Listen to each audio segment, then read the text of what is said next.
Joe Biden.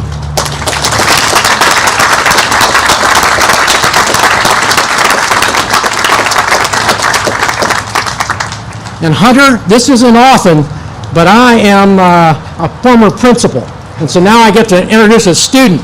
Okay, so at this time we would also like to introduce to you Hunter Biden.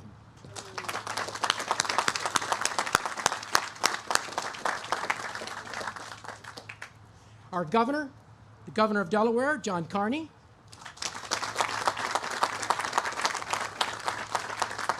Lieutenant Governor of Delaware, Bethany Hall Long.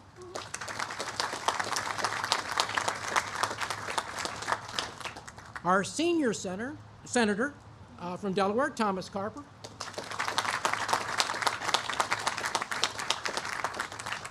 Here's another one I have to get right because this is my boss. Secretary of State, Jeff Bullock.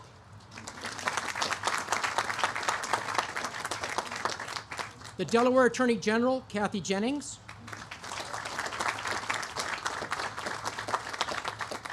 The Delaware Treasurer, Colleen Davis. The Delaware Auditor, Kathleen McGinnis.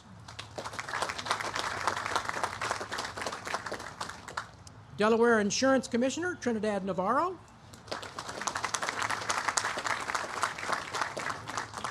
The Adjutant General of Delaware, National Guard Major General Mike Berry.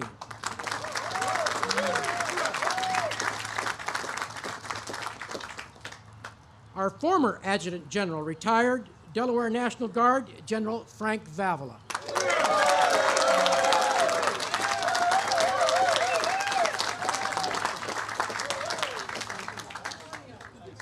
I understand that we also have quite a few members of the General Assembly that have come today to pay tribute to our fallen heroes. And at that time, if all members of our General Assembly, I know I said not to stand, but if you stand carefully, we'd like you to stand so we can recognize you as well.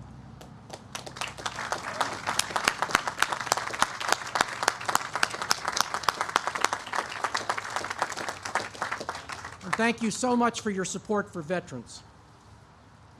I would also at this time, I think Mr. Matt Meyer is here from Newcastle County.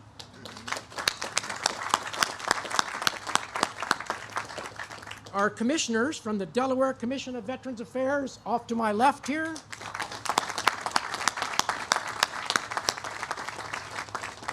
Our executive director for the Delaware Commission of Veterans Affairs and the Delaware Office of Veteran Services, Joshua Maddox.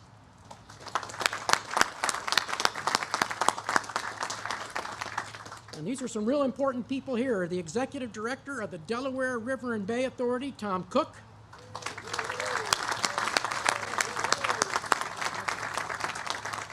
And Mr. Sam Latham from the DRBA, from the Delaware River and Bay Authority as well.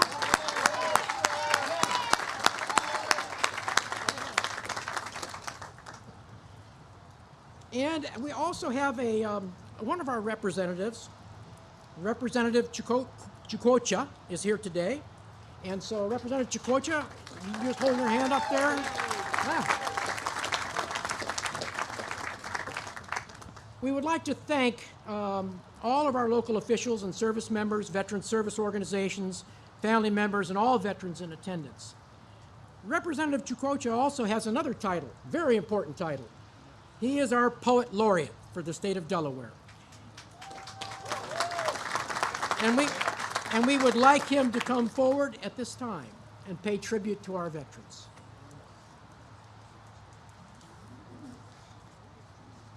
Mr. President, Governor, everyone, I wrote this poem thinking of my days in Fort Wainwright, Alaska as an infantryman.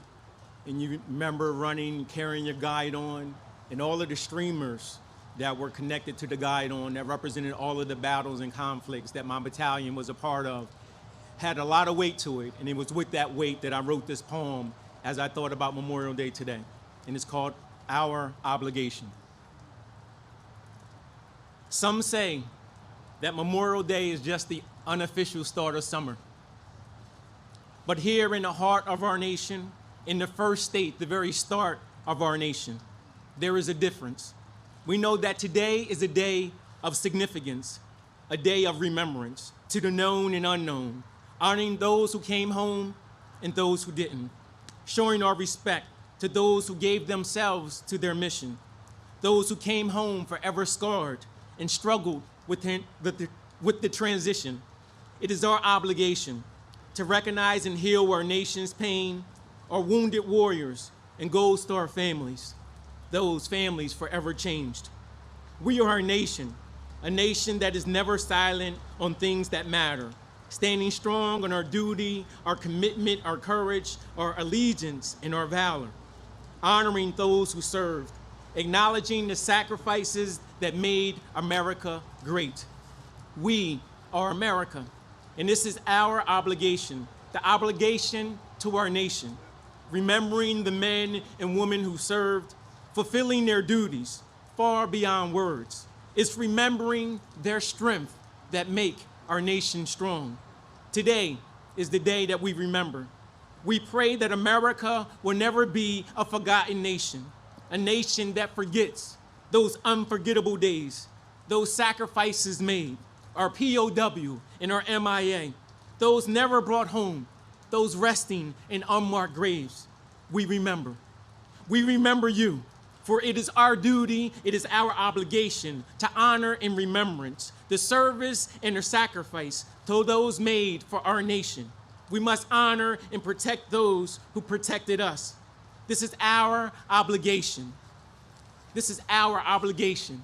See, we must teach our children that our freedoms are not free. There is a cost for each of us, and it begins with us paying our respects. This is our nation, and this is our obligation. Thank you.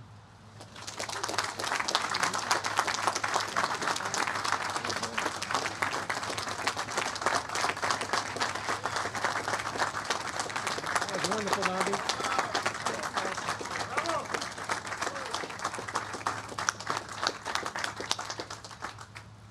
Thank you so much, Representative Chukocha.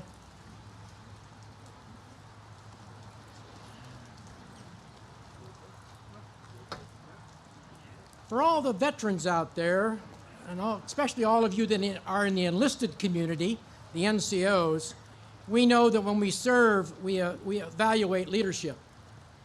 And we're very careful at how we select the leaders and how we follow the leaders that are taking us into combat. And we recognize those that are great.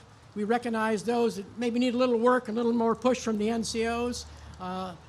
And I will tell you that it's an honor for me at this time to introduce to you a leader who I evaluate as an outstanding leader.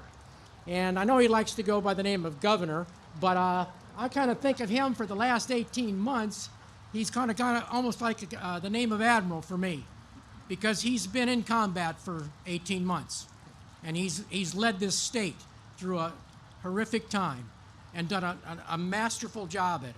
And Admiral works well because he's done it admirably.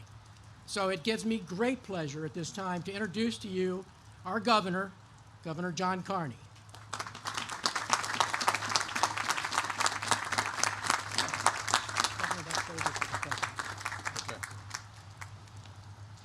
Thank you, Chuck. Admiral, I'll take that. Particularly over the last year. What a beautiful day. Might be raining out there, Mr. President. With that big smile of yours, it certainly is warm here. I want to first acknowledge Charles, Chuck, for you being the MC and chair, and for your work yesterday. What a great event we had down at the Veterans Cemetery. Thank you to those who were able to join us, Drew, to you, and so many folks. So it was a great event. A little cold. Somebody said normally on Memorial Day events we don't have coats and sweaters on. I was just happy to be there without a mask on, to be honest with you.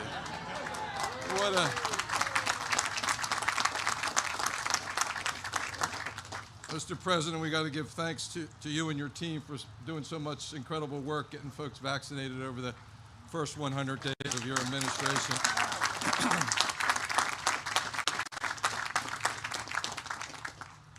This is a really special day to have you with us, Mr. President. As you know, you have been as reliable as anybody coming to this event. For over 50 years, I think, 36 years or so as our United States Senator, you were here as Vice President. Really special to have you here today as our President. And you know, we start by acknowledging our Veterans Commission for their great work, Chuck for his chairmanship, and recognizing Secretary of State and his team for helping put this together, Tom Cook. Mr. Chairman, Sam, thanks for the work of the DRBA and putting this together once again for all of us. But most of all, we're honored and proud to have you here, Mr. President. As I said, there are few people who have attended this event more reliably than you have. Many of those people are here, and I can see, Judy, that you're in your assigned seats right here in the front row. Resilience, strength, sacrifice, the kind of values that Nnamdi's poem spoke to. We used to have a saying when I was in the Congress, Nnamdi, that I'd like to associate with the comments of the gentleman from North Wilmington, because that was extraordinary. And it talked about our obligation. It talked about those values. Those are the values that we honor here every Memorial Day. First and foremost, we remember those who made the ultimate sacrifice. We say their names. We pray for their eternal rest. And we comfort our Gold Star families who live with that loss every day. This past year,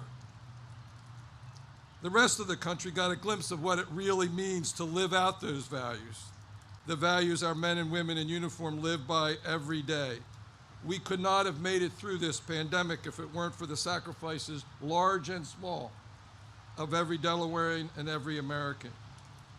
In particular, General Berry and his National Guard men and women deserve our deepest thanks.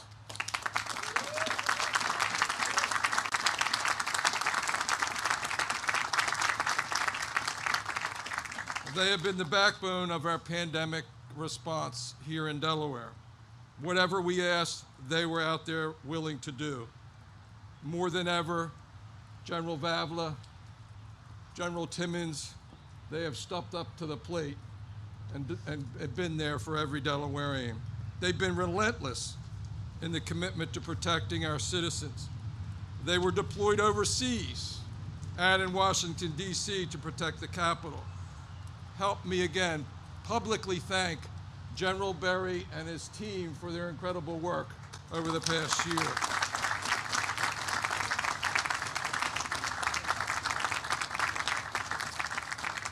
I also want to thank the staff at the Delaware Veterans Home. Over 15 months of this pandemic, with one of the most vulnerable populations to COVID-19, our staff down there has been unbelievable in protecting those veterans. To date, no one has passed for COVID-19 at our Veterans Home.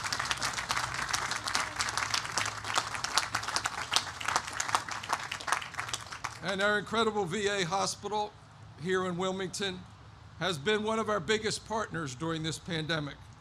Director Vince Kane and his team came up big as well. They have been on our calls on a weekly basis. They have vaccinated nearly 70% of the 25,000 veterans who get their health care from the VA. 70%. That puts Delaware in the top 10 in the nation for vaccinations, and we thank you for that incredible work. None of that should be surprising to all of us who gather here today. This ethic of sacrifice and selflessness is what we've come here today to remember and honor.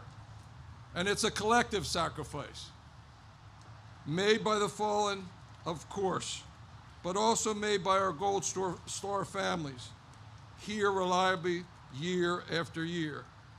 And for them, it's a sacrifice that doesn't end. And neither does our debt of gratitude to those for making it. Of course, the best way to honor the dead is to take care of the living. And that's what our military has done over this past year. I think it's so fitting that one of the first large events without masks Hunter, unless you're too young to be vaccinated, calls upon us to reflect and remember, to give thanks and to honor. And that's what we do today.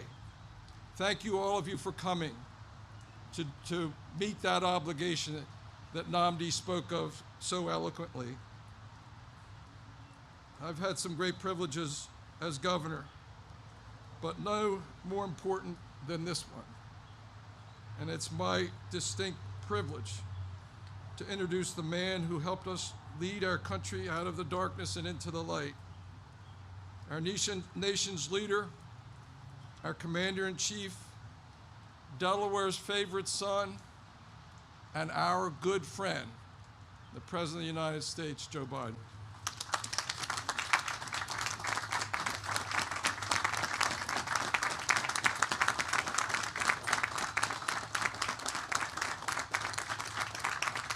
Thank you very much. Good morning, everyone. Good morning. It's good to be here on this solemn occasion with so many friends. Governor Carney, Senator Carper, Attorney General Kathy Jennings, General Barry, it's good to see you, and thank you for everything you do for the Delaware National Guard.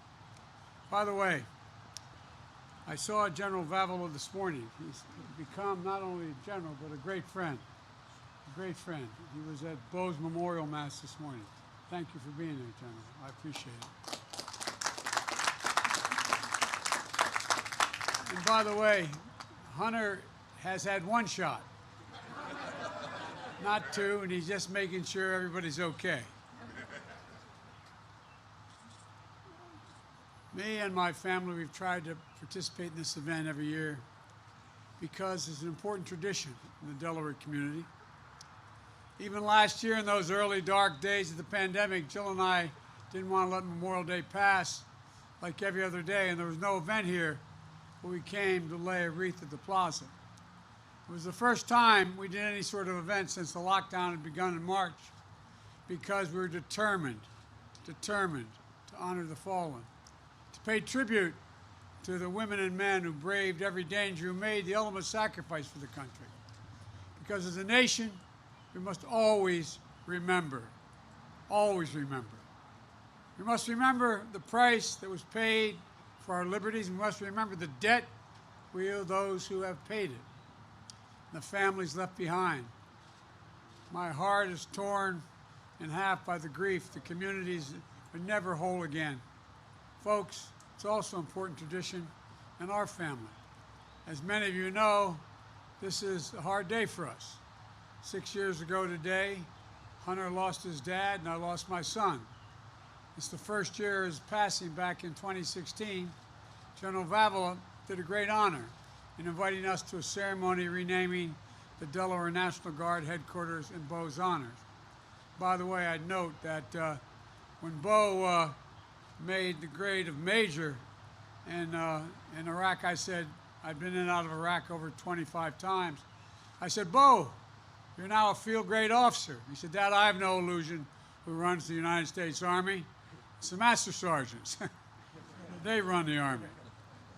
Well, I woke up that morning hearing Bo in my ear saying, not me, Dad. Today's not about me. It's Memorial Day. You should be over at the bridge. And you know, if he were here, he would be here as well, paying his respects to all those who gave so much for our country, and particularly honoring the Gold Star families. You know, a lot of time passes, but you all know better than I do, or as well as I do, that the moment that we celebrate it is the toughest day of the year. We're honored, but it's a tough day. It brings back everything. And so I can't thank you enough for your continued service to the country. And your sons, your daughters, they live on in your hearts and in their children as well. And we have to carry on without them. But I know how hard it is for you. Bo didn't die in the line of duty, but he was serving the Delaware National Guard unit in Iraq for a year. That was one of the proudest things he did in his life. So thank you for allowing us to grieve together today. I know how much the loss hurts. I know the black hole that leaves in the middle of your chest. It feels like you may get sucked into it and not come out. Greetings like this in gatherings help. And while I know nothing I can say to ease the pain, I just know that each year it gets a little bit easier. And I promise you the day will come when the mention of the name of your son or daughter, husband, wife, they will in fact bring not a tear to your eye, but a smile to your lips. Folks, and I hope that day comes sooner than later. Folks, despite all the pain, I know the pride you feel in the loved one and that you lost, and those who are still serving. The pride and the bravery and the service to our great American experiment. Our military community is the solid spine of this country. It's literally the spine of the nation. And on my first Memorial Day as Commander-in-Chief, I want to reaffirm my long-standing belief.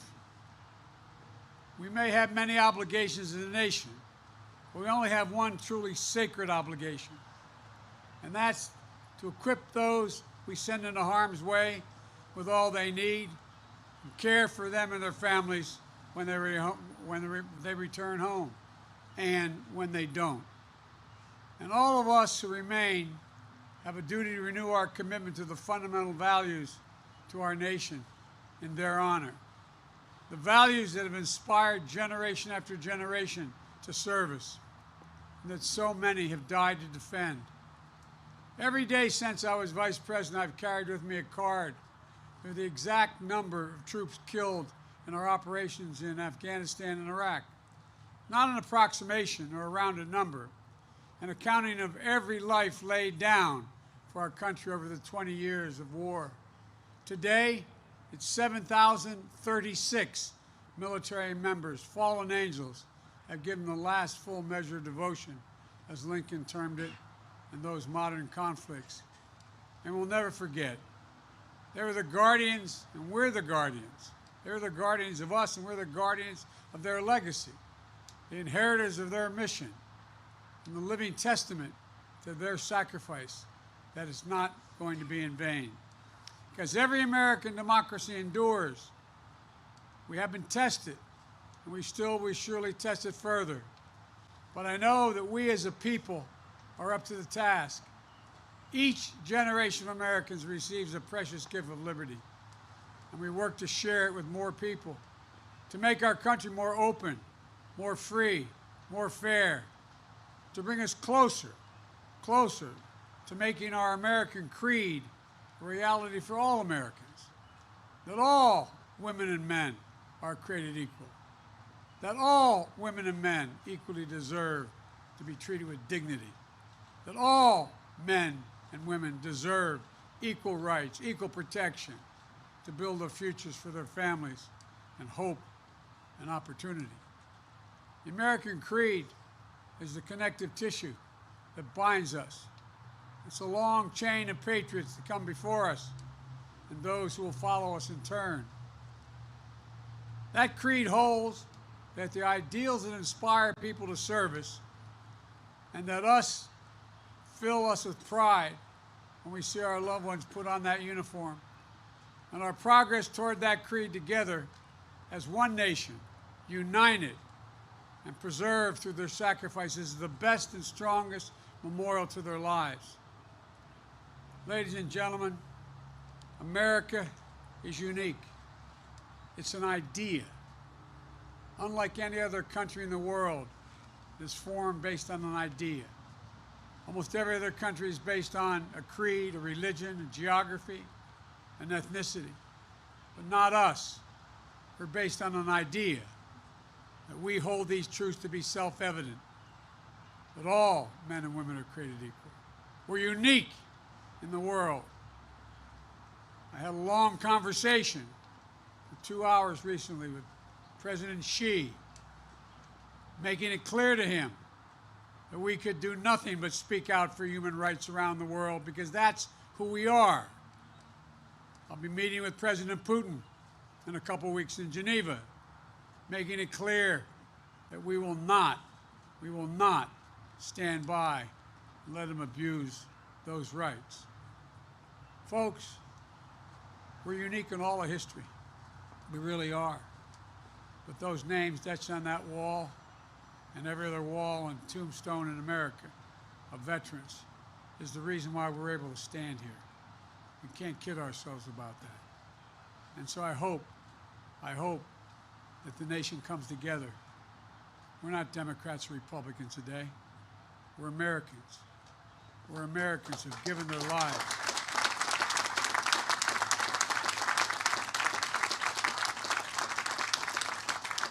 And it's time we remind everybody who we are. Thank you all for being here. May God bless you all, particularly the Gold Star families and survivors. And may God protect our troops, because they're still out there. Thank you.